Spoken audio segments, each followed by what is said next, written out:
From the forgotten child to the journey to find freedom, the fight against the toxic family to live your own life.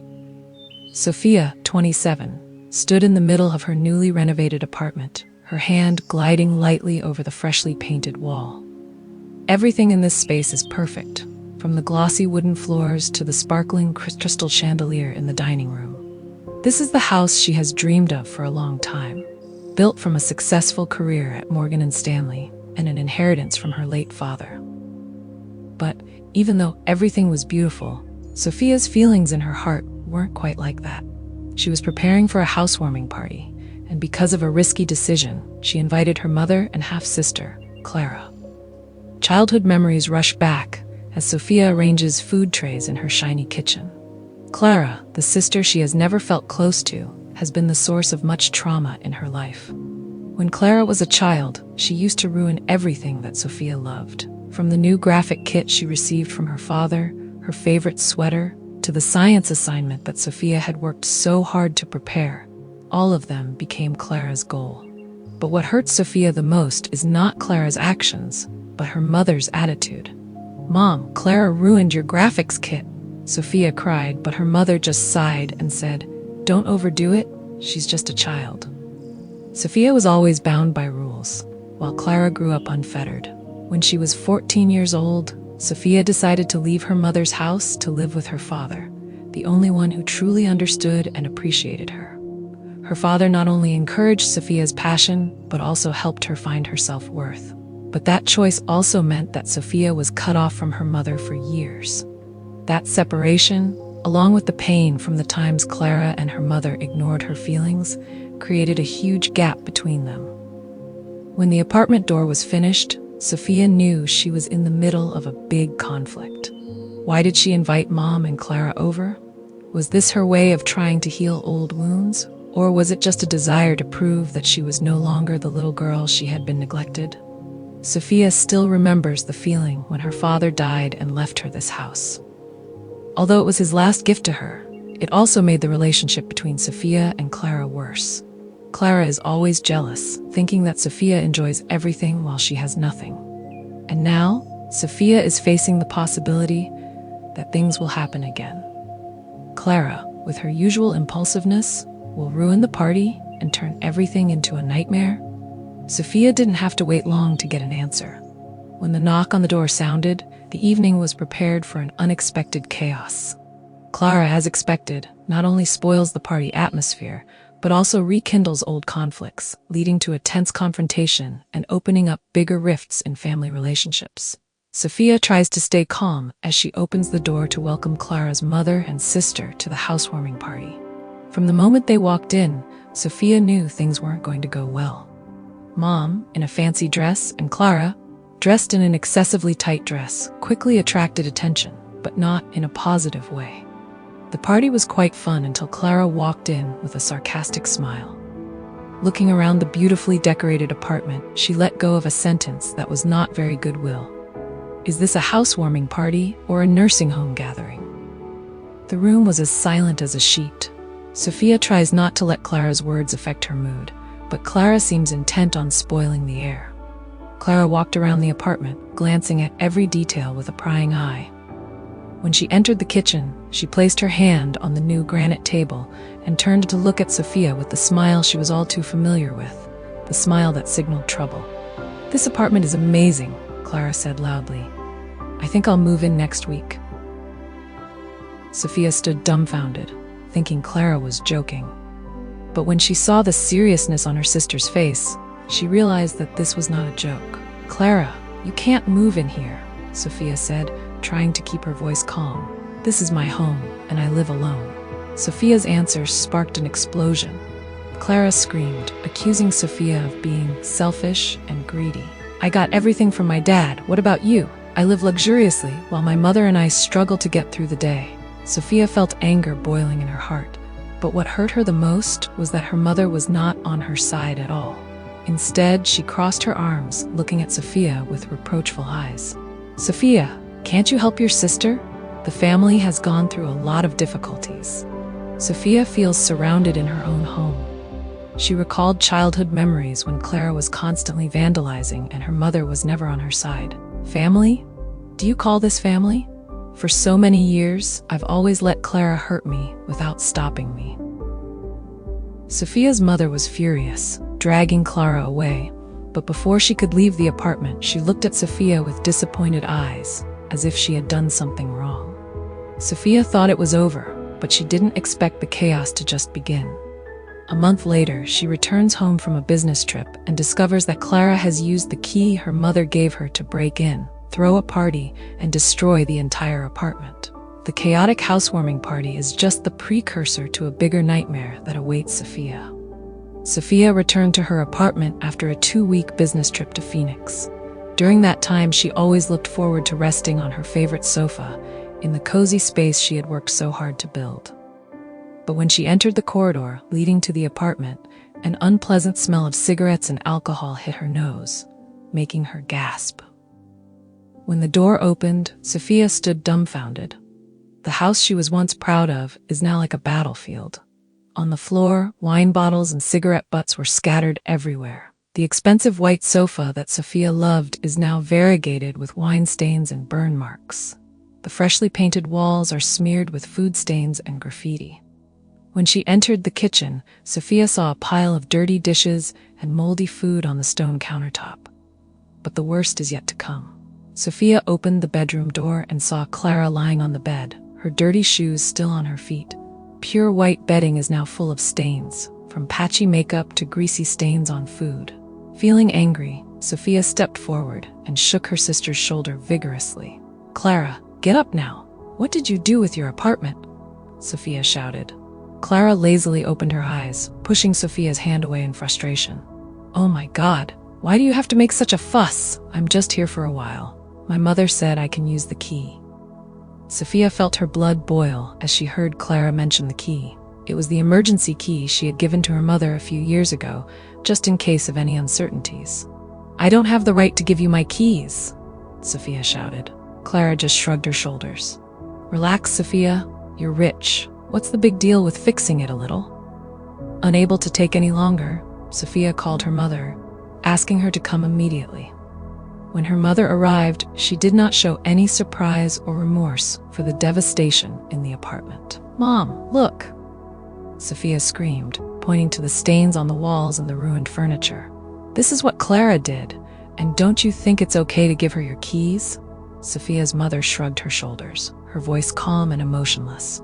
"Sophia, you're really doing too much. Clara just needs a place to stay. Don't you have enough money to fix everything?" Sophia couldn't believe her ears. "Are you making excuses for Clara destroying your house? Is this how you treat me?" Her mother looked at Sophia, her eyes cold. "You have to learn to forgive. Clara is my sister. Family is more important than material things." Sophia realizes that her mother will always be on Clara's side, no matter what she does. Unable to take it any longer, Sophia is forced to make a difficult decision: call the police to solve the situation.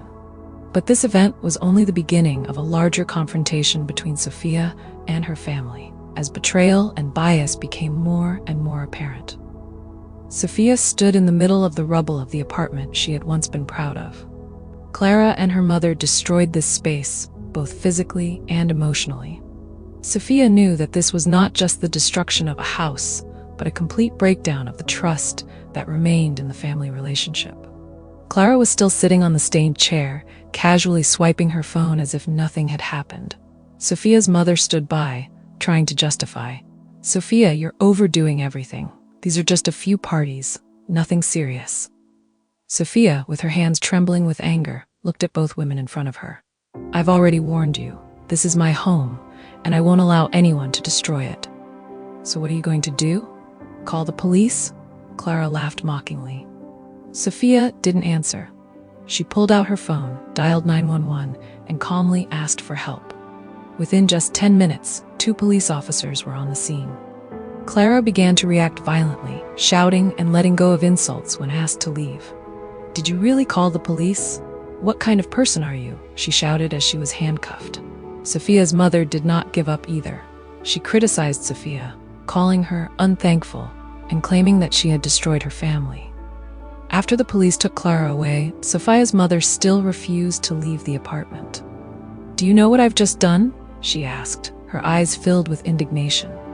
"I only protect what is mine," Sophia replied, her voice cold. Her mother shook her head. "I've really changed. You are no longer my daughter."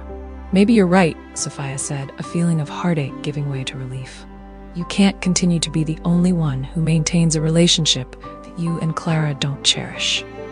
When the apartment was quiet again, Sophia looked around. Stains on the walls, tattered sofas, and destroyed piles of furniture are not only signs of material chaos, but also symbols of a broken family relationship.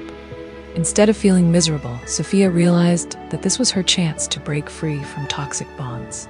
She began to plan to repair the apartment, not only to restore its original beauty, but also to refresh her own life. The decision to cut ties wasn't easy, but Sophia knew that it was essential to protect herself. From here, she began to be decisive with her family, no longer sending money to support her mother and Clara, as well as cutting off all contact. This change marked a major turning point, not only helping Sophia find her freedom again, but also opening a new chapter in her life. After the police took Clara out of the apartment, Sophia learned that the family relationship had come to an end. The criticism from her mother and Clara's destructive actions were beyond her tolerance. Standing in the middle of the devastated apartment, Sophia decides it's time to cut ties and start a new journey. Throughout the years, Sophia provided financial support to her mother and Clara. After her father died, she felt a responsibility to make up for the years of separation. But now, when she looks at the chaos around her, she realizes that her help is not appreciated. That evening, Sophia sat in front of the computer, opening her bank statement. Each month, she transfers $2,000 to her mother's account to help cover living expenses. But instead of becoming a temporary support, it has turned into a never-ending obligation. Sophia began drafting a brief but definitive email. "Mom and Clara, from today onwards, I will no longer be sending money or paying family bills.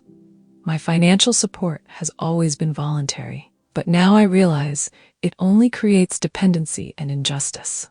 It's time for both of them to take responsibility for their own lives. Please don't contact me about money anymore." After sending the email, Sophia canceled all automatic payments and blocked accounts related to her mother and Clara. Reaction without delay. Less than 15 minutes later, Sophia's phone vibrates constantly with calls and texts from her mother and Clara. "You can't do this to your family," she shouted during a call that Sophia quickly hung up. Clara also texted, calling Sophia selfish and accusing her of sabotaging the family. Not only stopping at personal messages, Sophia's mother also posted the story on social networks, writing a long post accusing Sophia of being ungrateful and cruel. But instead of receiving sympathy, the post left many relatives on Sophia's side. One aunt commented, "Sophia has been supporting you for years, and is this how you treat her?" Sophia didn't let criticism sway her decision. Instead, she focused on repairing her apartment and finding balance in her life. She replaced all the broken furniture, repainted the walls, and installed a new security system. During the reconstruction, Sophia realized that the apartment, despite its many fond memories, had now become an emotional burden.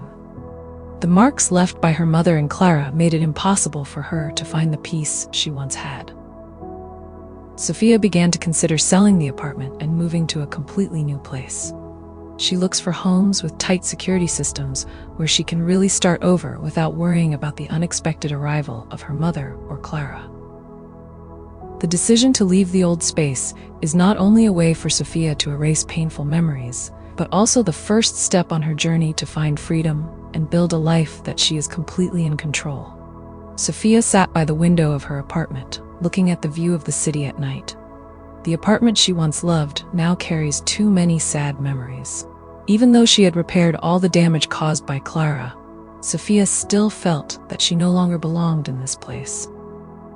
After cutting ties with her mother and Clara, Sophia begins to look for a new beginning.